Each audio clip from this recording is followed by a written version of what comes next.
Ukrainian forces staged their heaviest shelling attack in years in the country's Russian-controlled east on Thursday. That's according to Moscow-installed officials there.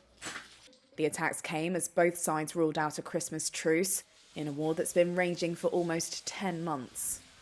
The Russian-backed mayor of Donetsk city said 40 Ukrainian rockets were fired from Grad multiple rocket launchers in the early hours.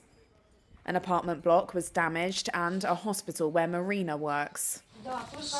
There was a woman lying here. Just imagine all that debris flying her way. You can see some blood here. She was taken into surgery. They sewed up and bandaged the wound on her leg.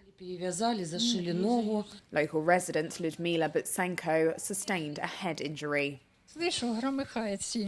I heard a loud rumble, and I saw something like a big fireball falling right in front of the balcony. It all started coming in onto my bed. Glass, bits of bricks, all of it.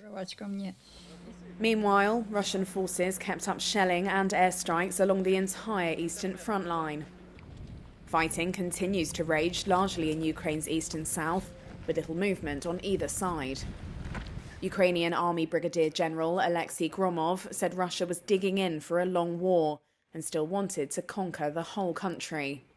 The Kremlin realizes that in the short-term perspective, it is impossible to achieve victory in the war, thus seeking to turn the conflict into a prolonged armed confrontation aimed at exhaustion of Ukraine and our partners.